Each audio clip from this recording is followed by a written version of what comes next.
Bom dia, boa tarde ou boa noite. Eu não sei o horário que você está assistindo essa aula. Bom, meu nome é Nuilane Lago, eu sou estudante de Artes Visuais da Universidade Federal do Maranhão e venho aqui apresentar para vocês, falar um pouco para vocês sobre a arte barroca, o que seria a arte barroca. E vamos lá. Bom, a palavra barroco foi empregada pelos críticos de um período ulterior que lutavam contra as tendências seiscentistas e queriam expô-las ao ridículo.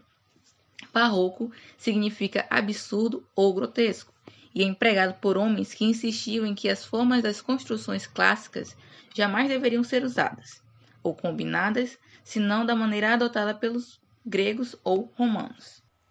Vamos agora para as origens e características do barroco. Bora falar um pouco sobre o barroco.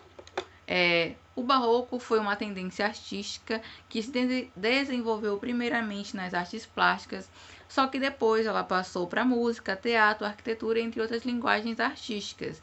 O seu berço foi na Itália do século XVII, só que ela se instalou também em outros países da Europa, como a Bélgica, a Holanda, a Espanha, a França, entre outros também. Portugal também. E ela se instalou lá até o século XVIII. Aí vocês me perguntam, como surgiu o barroco? Apareceu do nada, surgiu na Itália, pronto. Como é que foi isso? Como é que aconteceu? Então, o barroco se desenvolveu no seguinte contexto histórico. Após as reformas religiosas que aconteceram no século XVI, por Martinho Lutero, querendo pregar o protestantismo, a Igreja Católica começou a enfraquecer, perder espaço, perder poder. Mas mesmo ela, nesse contexto totalmente caótico que ela estava vivendo, ela tinha influência tanto na política, tanto no cenário no cenário político, no cenário econômico e no cenário religioso de toda a Europa. Então é nesse contexto que o barroco surge. Ela surge nesse contraste todo, trazendo a espiritualidade e o teocentrismo da Idade Média, com o racionalismo e o antropocentrismo do Renascimento. Então, ela surge nesse contexto e expressa todo o contraste deste período. O Renascimento é um movimento anterior, uma escola, anterior ao barroco. E ele pregava o quê? Pregava a razão. Já o barroco pregava a religião. Era uma forma de reafirmar os valores cristãos. Se você teve a oportunidade de ir numa igreja católica e olhasse os vitrais, ou se não tivesse os vitrais, tinham esculturas, essa é algo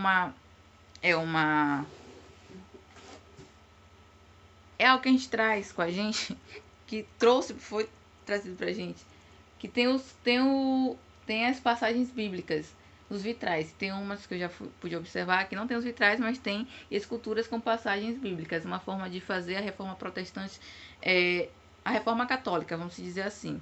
Pregar o catolicismo,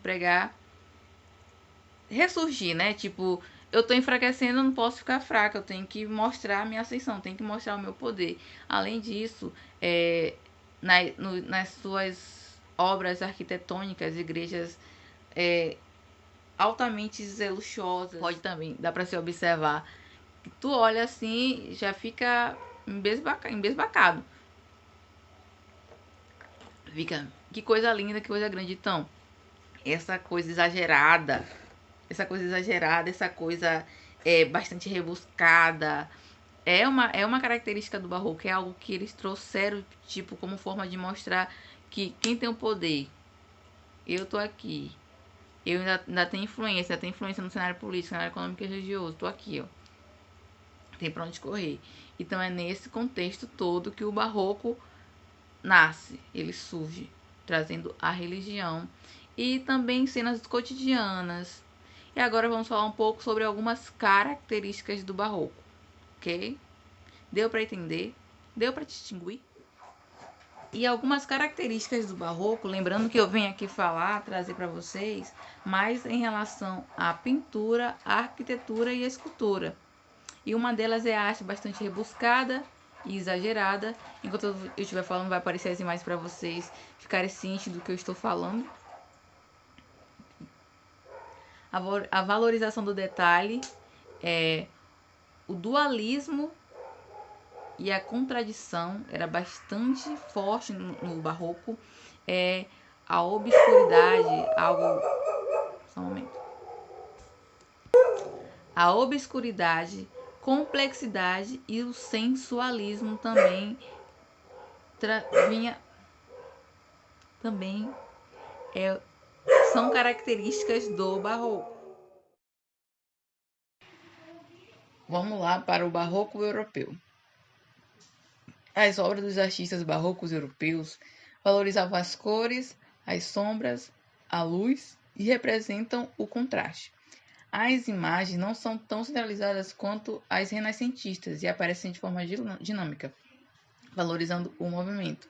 Os temas principais das obras barrocas europeias eram a mitologia, passagem da Bíblia e a história da humanidade. As cenas retratadas, elas costumavam ser sobre a vida da nobreza, o cotidiano da burguesia, naturezas mortas, entre outras imagens. Muitos artistas barrocos, eles dedicaram-se a decorar igrejas com esculturas e pinturas, também vitrais também, utilizando a técnica da perspectiva. As esculturas barrocas, elas mostram faces humanas marcadas pelas emoções, e a emoção que mais se destacava era o sofrimento. Eles tinham o prazer de mostrar o sofrimento, que era para quem olhasse sentisse alguma sensação a partir daquela imagem sofrida. Os traços se contorcem, demonstrando um movimento exagerado, e predominam nas esculturas as curvas, os relevos e a utilização da cor dourada. Alguns artistas do barroco europeu, temos o espanhol Velázquez, o italiano Caravaggio, os belgas Van Dyck e o Frans Hals, os holandeses Rembrandt e o flamengo Rubens. Aí eu pergunto para vocês agora, será se o barroco se conteve apenas em ficar na Europa, ou vocês acham que o barroco veio para o Brasil? Sim ou não? Pensem rápido aí, que eu já vou responder. Quem falou sim, acertou. O barroco foi introduzido no Brasil pelos jesuítas portugueses no período colonial, e o seu objetivo principal era catequizar os índios. Porém, este assunto será dado em uma outra oportunidade. Espero que vocês tenham compreendido o assunto. E eu deixei uma dica no final aí do vídeo. É o filme que se encontra no YouTube, Aleijadinho, o Gênio da Arquitetura de Minas Gerais. Beijo de luz e até a próxima!